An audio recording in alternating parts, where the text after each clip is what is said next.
Antes de iniciar con la materia de hoy, vamos a tratar de hablar unos breves minutos, ¿verdad? De qué fue todo lo que conversamos ayer. No voy a pasar diapositivas porque son un montón de diapositivas las que vimos ayer. Nada más es como un pequeño repaso, breve, muy breve. Van a ser un par de minutos de toda la información que vimos ayer. Porque recordemos que tratamos de que la presentación eh, fuera amarrando un tema con otro o que se viera un tema que lograra explicar el siguiente tema y así sucesivamente, ¿verdad? Este, el día de ayer iniciamos definiendo y dándonos cuenta o haciendo conciencia de que el paciente de cuidado crítico como tal, se sale de la unidad de cuidado intensivo, que la unidad de cuidado intensivo es una planta física que alberga pacientes de cuidado intensivo con la mejor tecnología y herramientas de primer mundo. Pero el paciente de cuidado crítico lo vamos a encontrar desde la sala de nuestra casa hasta la unidad de cuidado intensivo, dado que el paciente crítico es aquel que por diversos factores su vida se encuentra latentemente en riesgo y que no debemos descuidar a ninguno de nuestros usuarios sin importar la patología si no conocemos el potencial que existe de que este usuario se convierta en un paciente crítico. Y fue lo que conversábamos de que muchas veces podemos tener un paciente en una silla de ruedas conversando, comiendo, hablando, pero si es un paciente de una fractura de un hueso largo de miembro inferior, es un riesgo latente de un tromboembolismo pulmonar, una embolia cerebral o un infarto agudo al miocardio, lo cual lo convierte en un paciente de cuidado crítico. Por ahí también vimos que el cuidado crítico inclusive incluye el traslado de usuarios críticamente enfermos, ya sea terrestre, con ala fija, que son avionetas, o ala rotatoria, como los helicópteros. Posterior de eso, comenzamos a ver que necesitamos, para dar un adecuado abordaje a nuestros usuarios y lograrlos prever cualquier situación de emergencia o cualquier situación que los coloque en un estado aún más crítico, y poderlos ubicar según sus necesidades en las unidades, una serie de escalas, que hablamos de la escala SOFA, la escala Quick SOFA, hablamos de un estudio que se hizo a nivel de Perú, de la depuración del lactato como predictor de muerte en las primeras 12 horas, hablamos de la PAFI, hablamos de la SAFI, en qué momento utilizarlos. Partiendo de todo eso, ya sería nuestro primer abordaje y valoración de pacientes críticamente enfermos, para después pasar al abordaje de la vía aérea de difícil manejo, donde vimos que una persona que se vea sana, con todas las piezas dentales, un cuello adecuado, no quiere decir que va a ser un paciente de fácil manejo su vía aérea, porque tenemos que hacer una valoración integral. Ahí utilizamos la mnemotecnia, el Lemon, la L de Look, E de Evaluate, M de Malapanti, O de Obstruction y la N de Neck Mobility. Lo que quiere decir que para saber si un paciente va a tener una vía aérea de difícil manejo, tenemos que primero observar el paciente, piezas dentales, barba, lesiones que sean visibles externas, evaluarlo a través de escalas, de una laringoscopía. El Malapanti es una escala que estudiamos que nos dice qué tanto tengo que preocuparme si con solo que el paciente abra la boca a ver si se ven las estructuras necesarias para una intubación endotraqueal y manejar esa vía aérea. O también, eh, y la obstrucción, hablamos que muchas veces la vía aérea no se va a poder estar manejando bien porque tiene algún tipo de obstrucción. y que es necesario antes de que se llegue a la emergencia, que toda vía aérea tiene que manejarse previendo esas emergencias, deberíamos de nuestros usuarios que creemos que tienen un potencial riesgo de necesitar manejo de la vía aérea, ver si pueden movilizar el cuello porque necesitamos alinear los ejes que estudiamos ayer para poder utilizar una vía aérea. Después hablamos un poco sobre la insuficiencia respiratoria, donde nos dimos cuenta que los usuarios eh, no nos podemos casar con un monitor que diga que el usuario está con una saturación de 95%, quiere decir que ese paciente no tiene problemas respiratorios, porque nos dimos cuenta que los problemas respiratorios van acompañados de un tanto de oxigenación, pero también de una parte mecánica que es la ventilación, donde tenemos que valorar el signo vital que menos ponemos atención, la frecuencia respiratoria nos puede decir mucho del futuro de ese usuario. Vimos las principales situaciones de insuficiencia respiratoria como el shunt o cortocircuito pulmonar. Vimos también el espacio muerto alveolar y hicimos una diferenciación con el espacio muerto respiratorio o ventilatorio que es necesario para una ventilación mecánica por tener un sistema para dar la ventilación a través de un ventilador, pero qué cosas añaden ese espacio muerto ventilatorio que va a hacer un mayor esfuerzo para nuestro paciente a través del camnógrafo, de las sondas o los equipos cerrados de aspiración de secreciones. Después hablamos un poquito de los equilibrios ácido-base, vimos una manera de diferenciarlos y con su compensación vimos un caso que era sumamente interesante de un usuario con una hipercapnia. Parecía que tenía una acidosis respiratoria, pero era un componente extrínseco al tener insuflado el esófago con CO2 y cómo los gases fueron mejorando en cuestión de una hora. Fue un caso bastante bonito de ver.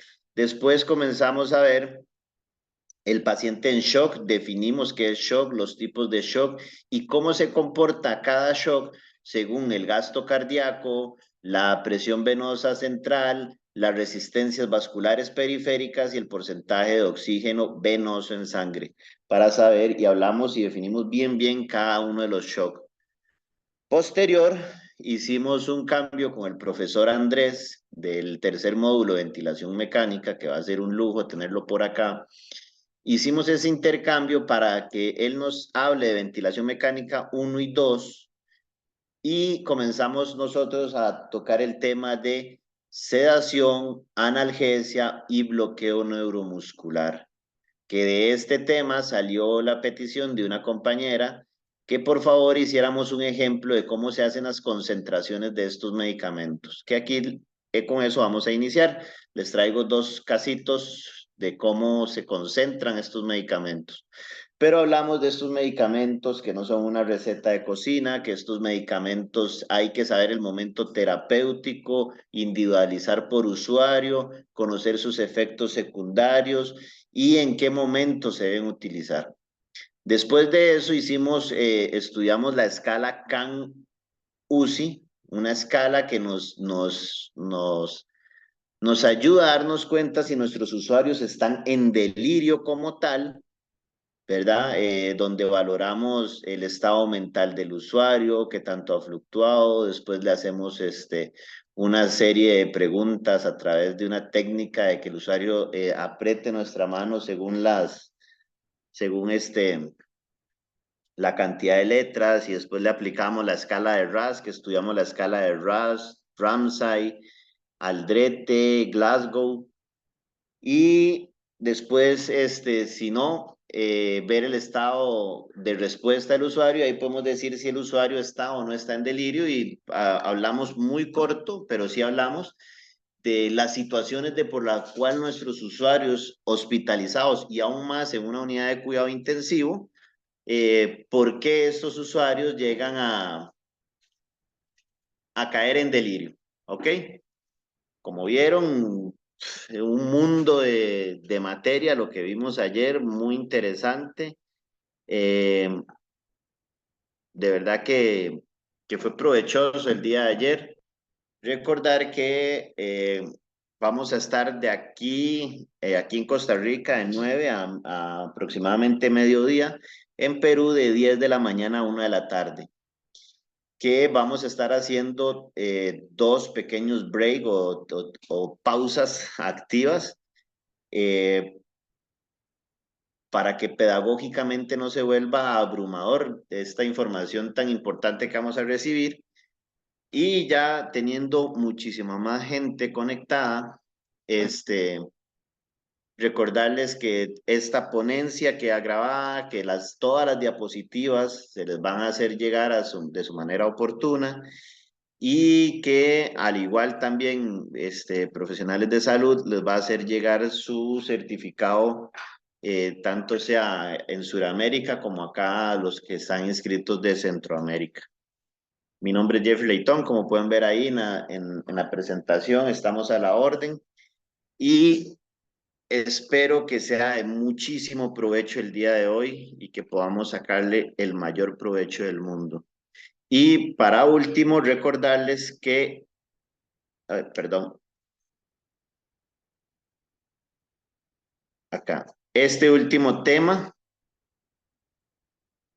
vamos a tratar de, con todo el orden del mundo, tratar de hacer un pequeño conversatorio de unas 4 o 5 personas que nos comenten de lo que vamos a ver de la ética del manejo de este usuario crítico. Sin más, vamos a iniciar. Ok, cuando vimos sedación, analgesia y bloqueo neuromuscular, hablamos de que nuestros usuarios van a necesitar dosis individualizadas para su momento terapéutico. Y por ahí tiré al aire la fórmula para una concentración, cómo concentrar los medicamentos. ¿Qué significa concentrar los medicamentos? Prácticamente lo ideal a nivel de cuidado crítico, ojo, nos tenemos que recordar que nos salimos de cuidado intensivo.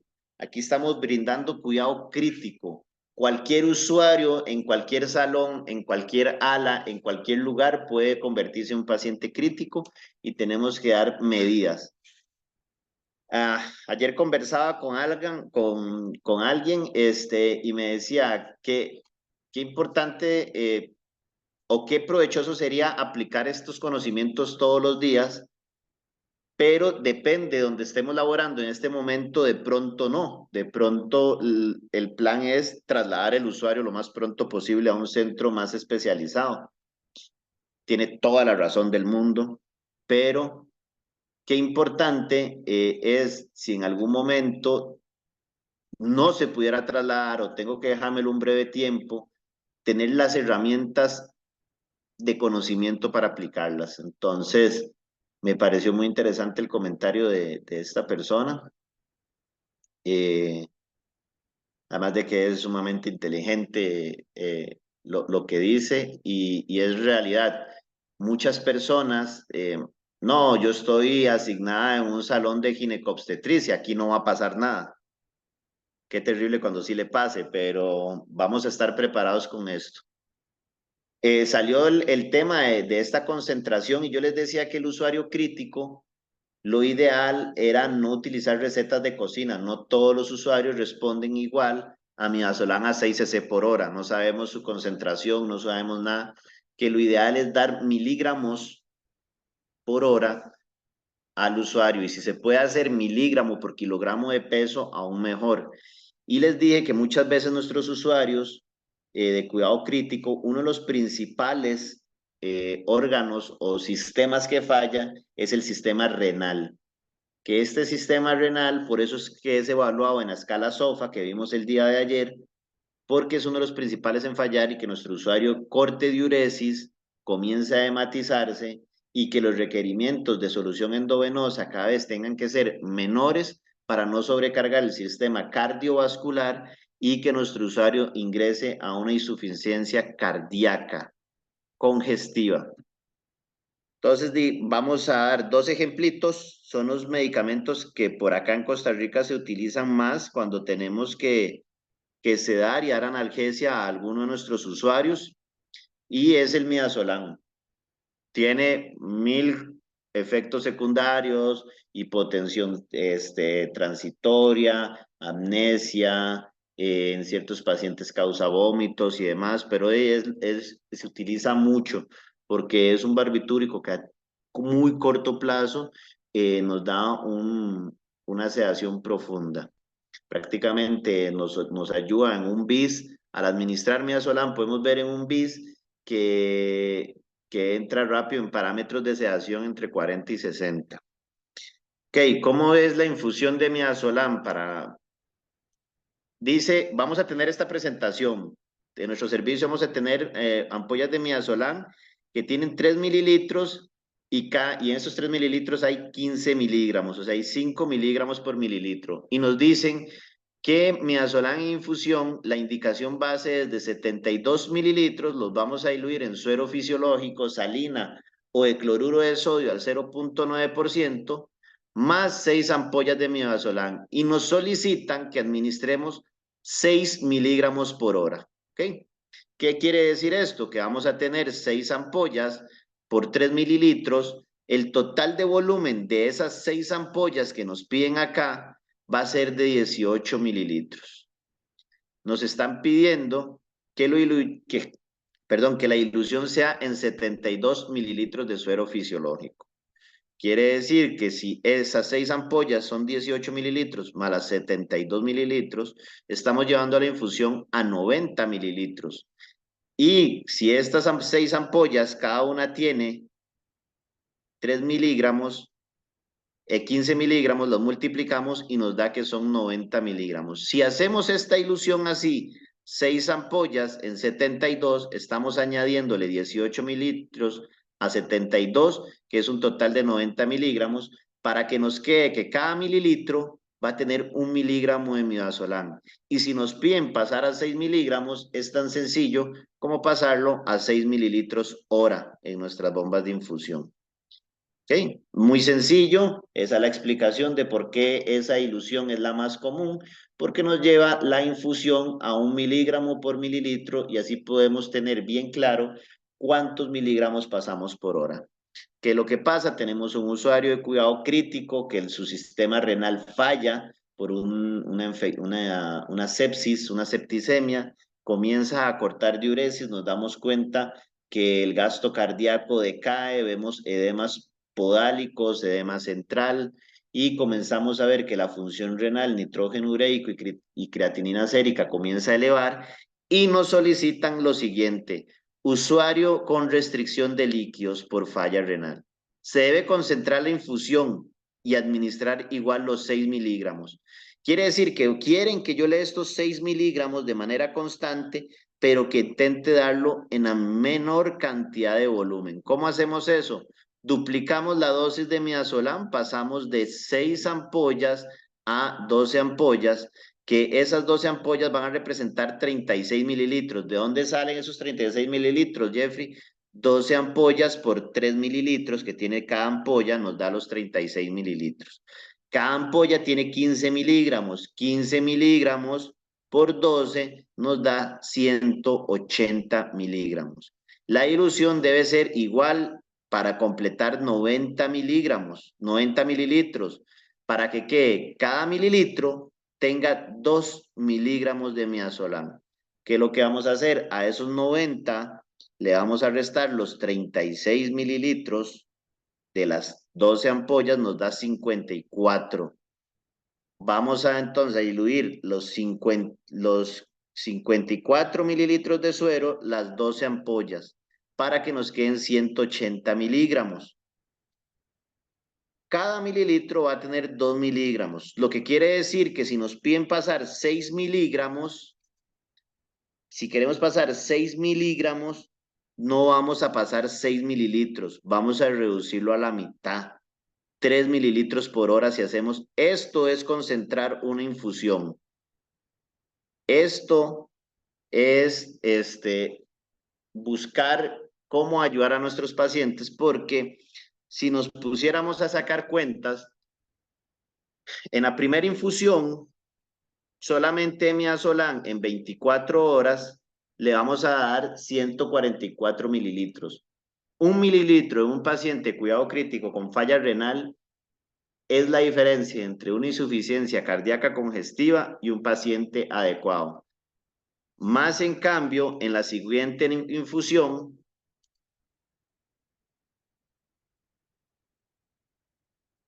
en esta en 24 horas damos 144 mililitros cada día.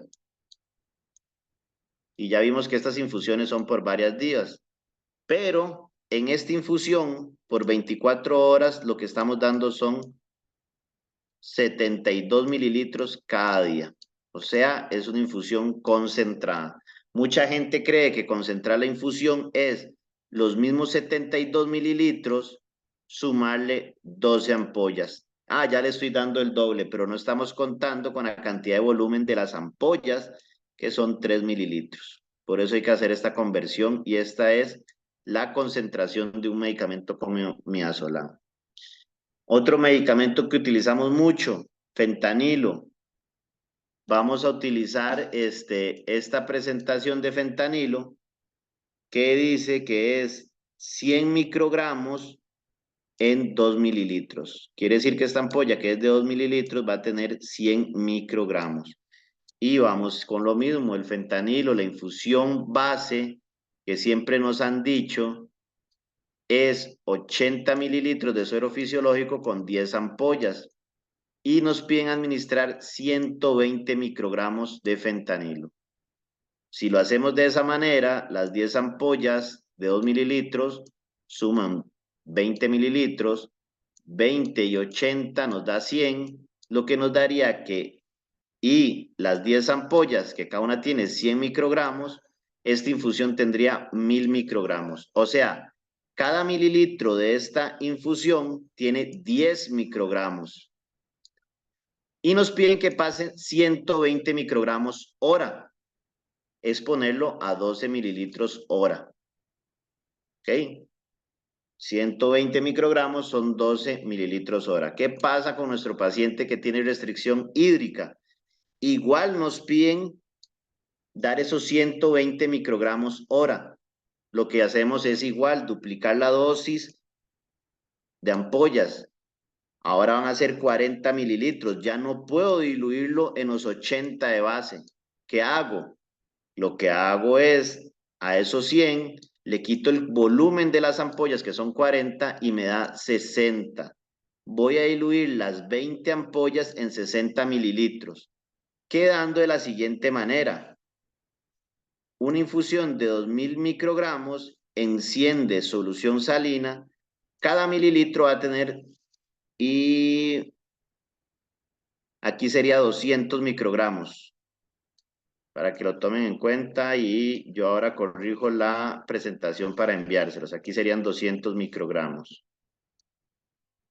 Lo que quiere decir que si nos piden dar, no, 20 microgramos, perdón, que si nos piden dar los 120 microgramos, ya no van a ser 12 mililitros hora, sino van a ser 6 mililitros hora.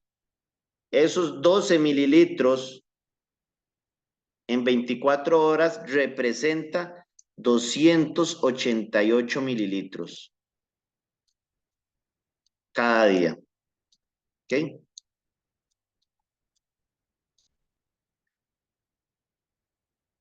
Y ahora, si lo hacemos concentrado, representa 144. Entonces, este usuario que está con una restricción hídrica, si las matemáticas no nos fallan, esta infusión de midazolam 144 más 288 al día, sin concentrar, recibía 432 mililitros solo de sedación y analgesia. Pero nosotros, al hacer la concentración de la que hablamos ayer, pasamos de esto a darle 216 mililitros en 24 horas de sedación y analgesia. Es un cambio muy grande al concentrar los medicamentos, pero dar la misma dosis. Sé que de pronto esto de los numeritos a veces no nos gusta mucho, pero prometimos ayer agregar esto, un par de ejercicios prácticos de cómo se concentran medicamentos. Es importante conocer cómo es la presentación de nuestros medicamentos. ¿Por qué? Les dije que la ampolla de midazolam del ejercicio tiene 3 mililitros y la ampolla tiene 15 miligramos. ¿Qué pasa si el día de mañana nuestro hospital, nuestro centro de trabajo cambia de presentación y son ampollas de 5 mililitros con 15 miligramos? Todo esto se modifica porque hay que cambiar la cantidad de volumen de las ampollas. Muchas veces, como comúnmente se ha utilizado una casa comercial, creemos que es la única casa comercial o la única presentación que hay de medicamentos. Tenemos que leer la especificación de las ampollas, ya sea que nosotros seamos los que recetamos los medicamentos o bien nos toque prepararlos. No podemos casarnos con recetas de cocina en el paciente crítico. Tenemos que conocer si la ampolla tiene 1, 2, 3 mililitros, 100 o 1000 microgramos. Todo eso va a variar en nuestros usuarios de cuidado crítico.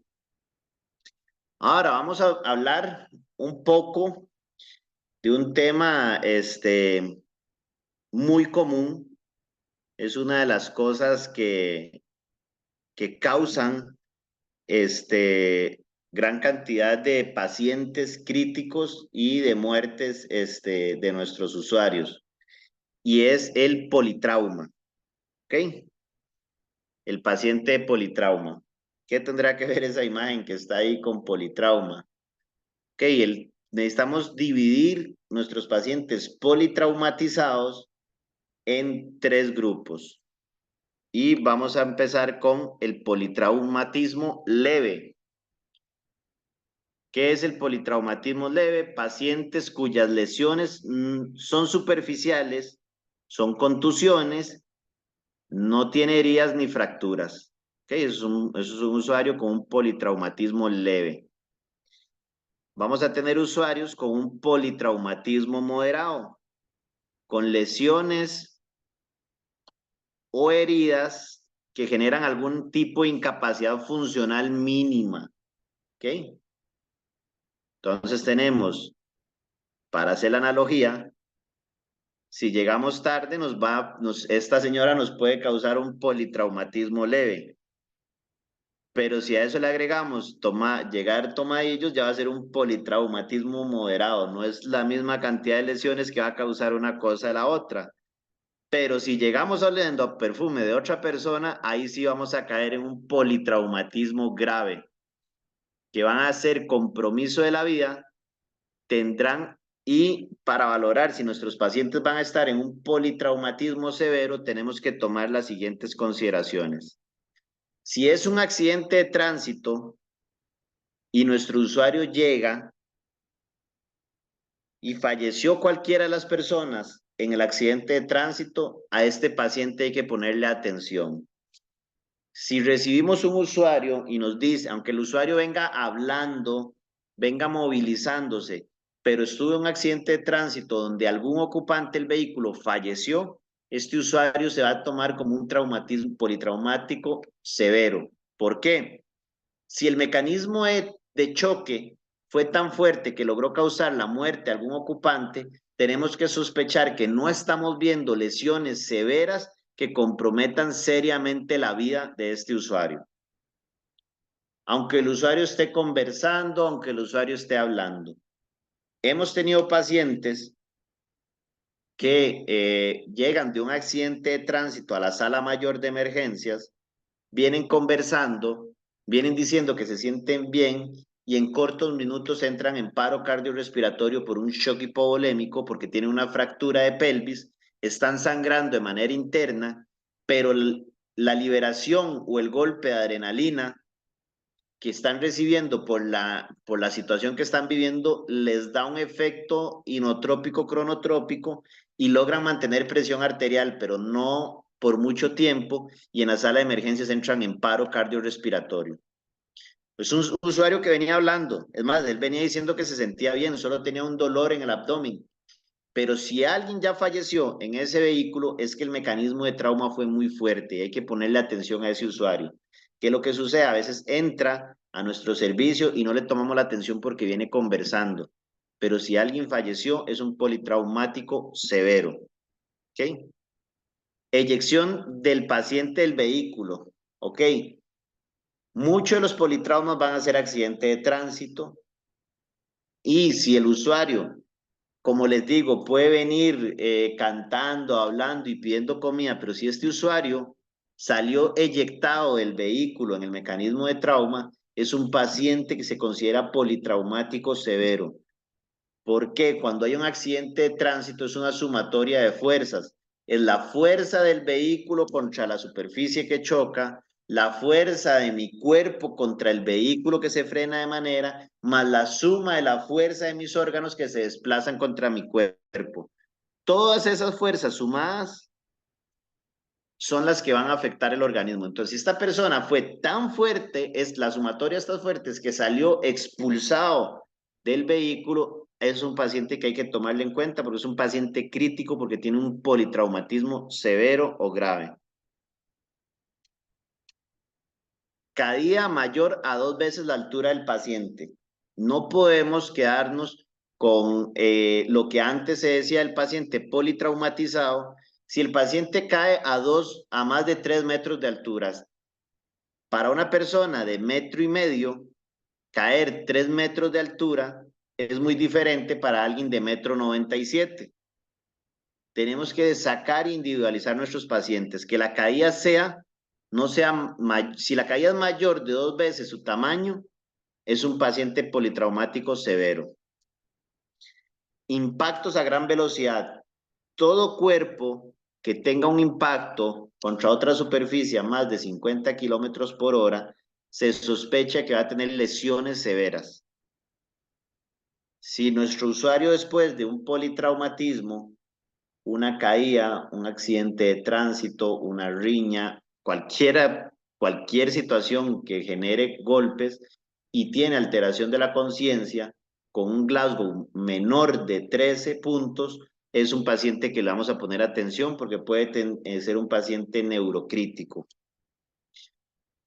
Si tiene fractura de 2 o más huesos largos, tibia, peroné, fémur, también podemos incluir húmero o radio, son pacientes que tienen un alto riesgo de causar un tromboembolismo pulmonar. Van a ser usuarios que vamos a considerar como politraumático severo. Heridas penetrantes en cabeza, cuello, dorso, ingle. ¿Por qué? Cabeza está el cerebro, cuello tenemos carótidas, dorso tenemos ilíacas y aorta. Ingle tenemos la femoral. Van a ser heridas penetrantes donde tenemos vasos de altísimo flujo que pueden llevar a nuestro usuario al shock hipovolémico. Si la extracción del vehículo en un accidente de tránsito tardó más de 20 minutos, ya tenemos que considerar, aunque este usuario llegue hablando, aunque este usuario llegue diciendo que se siente bien, como un politraumático severo. ¿Por qué? No sabemos si está formando un síndrome compartimental por estar atrapado en la presión del vehículo. Si se tardó más de 20 minutos de extraerlo, quiere decir que el mecanismo de trauma fue con una sumatoria de fuerzas bastante alto y este paciente puede tener lesiones que todavía no siente por el golpe de adrenalina. Y si presenta alguna de las siguientes características. Todo usuario mayor de 60 años que sufre un traumatismo, hay que ponerle atención, pacientes en estado de gestación o que tengan una enfermedad grave de fondo.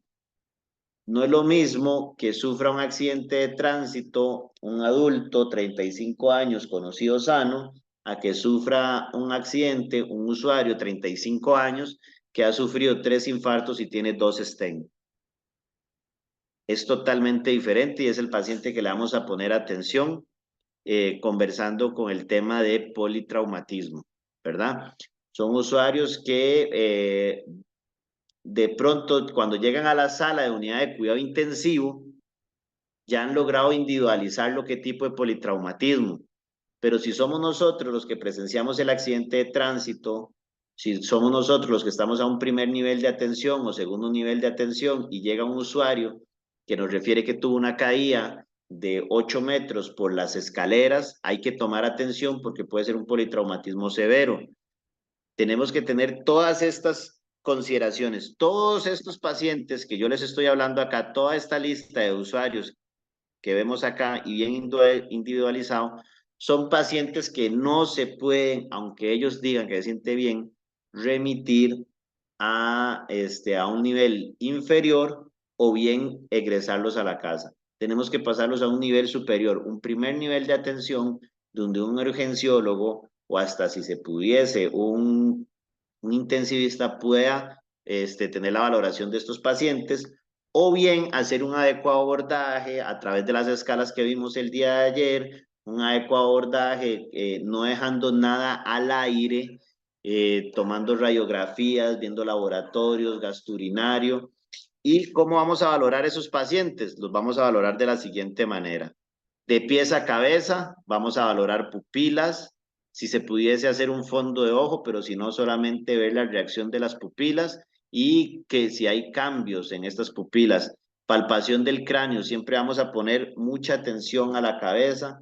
Es sumamente necesario tener un cerebro funcional, por eso ahorita vamos a hablar del paciente neurocrítico y una exploración de la columna cervical. Tenemos que hacer una exploración del tórax, donde busquemos heridas, segmentos flotantes, es sentir algún tipo de hueso que no se quede quieto. Hipersensibilidad, que con solo poner nuestra mano en alguna parte de ese tórax, el paciente refiere a un dolor intenso, punzante, o que podamos sentir crepitaciones o efisema del tórax, o efisema subcutáneo, perdón.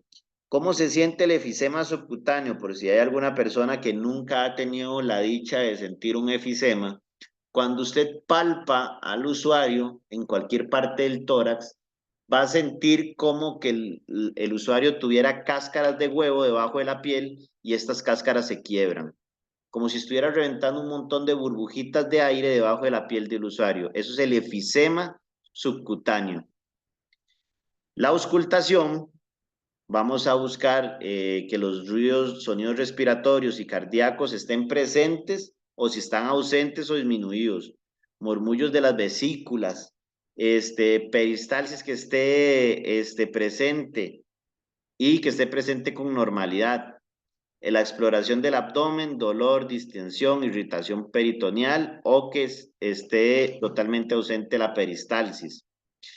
El tacto rectal siempre va a ser necesario en un usuario con politrauma severo.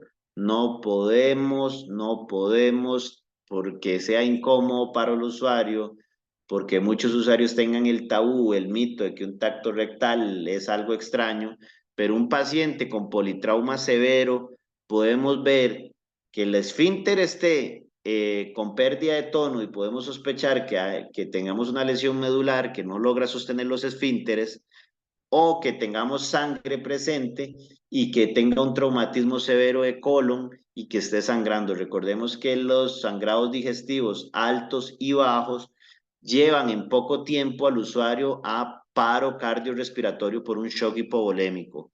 No es normal que el usuario tenga sangre en las heces, que las heces sean negras o que vomite sangre.